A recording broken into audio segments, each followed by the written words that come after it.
इस विस्तृत और रोचक चर्चा में बहुत बहुत स्वागत है। आज का विषय कोई आम विषय नहीं है, यह सीधे तौर पर जीवन और प्रकृति के अस्तित्व से जुड़ा है। आज हम बात करने वाले हैं भारत की इस विशाल और दोहरी मानसून प्रणाली के बारे में। तो आइए डिकोड करते हैं कि ये शानदार प्राकृतिक मशीनरी आखिर काम कैसे करती है। हवाओं की दिशाएं बदलती हैं और यही तय करता है कि पूरे भारतीय भूभाग में कब और कहां बारिश होगी। लेकिन ये विशाल भौगोलिक प्रणाली वास्तव में कैसे काम करती है? हवाओं का ये उलटना पूरे उपमहाद्वीप की जल आपूर्ति को कैसे नियंत्रित करता है? ये सिर्फ मौसम का बदलाव नहीं है, ये एक बहुत बड़ी जटिल मशीनरी है। भारतीय उपमहाद्वीप में बारिश का ये पूरा खेल मुख्य रूप से दो अलग अलग मौसम संबंधी ऋतुओं में बटा हुआ है। ये कोई एक सीधी साधी प्रक्रिया नहीं है, बल्कि दो बिल्कुल अलग मानसून प्रणालियों का एक बेहतरीन और बेहद नाजुक संतुलन है। तो चलिए भारत में मॉनसून के इस बड़े ढांचे को थोड़ा और करीब से समझते हैं। सबसे दिलचस्प बात यह है कि ये पूरी प्रणाली साल के दो हिस्सों में बटी हुई है। एक तरफ है जून से सितंबर का समय और दूसरी तरफ है अक्टूबर से दिसंबर का समय।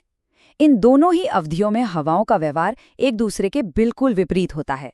शुरुआत करते हैं पहले बड़े चरण से, यानी दक्षिण पश्चिम मॉनसून। यह हमारी प्रमुख वर्षा ऋतु है। ये प्रणाली इतनी विशाल है कि यह भारत के अधिकांश हिस्से को पूरी तरह से कवर कर लेती है। करोड़ों लोगों की खेती, अर्थव्यवस्था और पानी की जरूरत के लिए ये एक परम आवश्यक जीवन रेखा है। यह प्रणाली आगे कैसे काम करती है, ये सच में हैरान करने वाला है। जमीन से टकराने से पहले ही ये मानसून दो विशाल शाखाओं में बंट जाता है, एक अरब सागर की शाखा और दूसरी बंगाल की खाड़ी की शाखा। इससे ये सुनिश्चित होता है कि नमी देश के दोनों किनारों से पूरी तरह अंदर तक पहुंचे।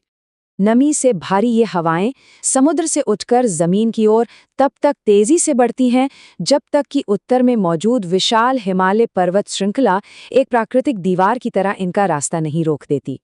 और इसी रुकावट के कारण ये बादल देश के भीतर ही झमाझम बरसने पर मजबूर हो जाते हैं। लेकिन साल के आखिरी महीनों में आते आते कहानी पूरी तरह पलट जाती है। अब प्रवेश होता है उत्तर पूर्वी मानसून का। इसे लौटता हुआ मानसून भी कहा जाता है। इस चरण में हवाएं सचमुच अपनी दिशा बदल लेती हैं। ये सोचना दिलचस्प है कि हवाओं का वह विशाल इंजन जो महीनों से समुद्र से जमीन की ओर चल रहा था, वो अचानक अपना गियर रिवर्स में डाल देता है, बिल्कुल एक बड़ी मशीन की तरह। इस उलटफेर का असर बिल्कुल अलग होता है। गर्मियों में जो नमी समुद्र से अंदर आ रही थी, उसकी जगह अब सूखी हवाएं ले लेती हैं। हवाएं अब वापस मुड़कर सूखी जमीन से समुद्र की ओर लौटने लगती हैं। इसका क्षेत्रीय प्रभाव बहुत ही विशिष्ट है। जिस समय भारत का अधिकांश हिस्सा सूखने लगता है, ठीक उसी समय मुख्य रूप से तमिलनाडु और दक्षिण भारत के कुछ हिस्सों में इस लौटते हुए मॉनसून से भारी बारिश होती है। उन इलाकों के लिए तो ये किसी बड़े गेम चेंजर से कम नहीं है। हिमालय की तरफ से नीचे आती हुई ये हवाएं जब बंगाल की खाड़ी के ऊपर से गुजरती हैं, तो वहां से बहुत सारी नमी सोख लेती हैं और फिर सीधे तमिलनाडु के ऊपर भारी बारिश के रूप में अपनी पूरी नमी उड़ेल देती हैं। प्रकृति का ये डिलीवरी सिस्टम वाकई कमाल का है। जब इन दोनों प्रणालियों को एक साथ देखा जाए तो पूरी तस्वीर साफ हो जाती है। ये पूरी व्यवस्था भारी वर्षा लाती है और दोनों मानसून मिलकर लगभग पूरे भारत को कवर कर लेते हैं। हर साल ये दोहरी प्रणाली पूरे राष्ट्र को सींचने का अपना चक्र शानदार तरीके से पूरा करती है। अंत में ये विचार मन में एक गहरी उत्सुकता जगाता है।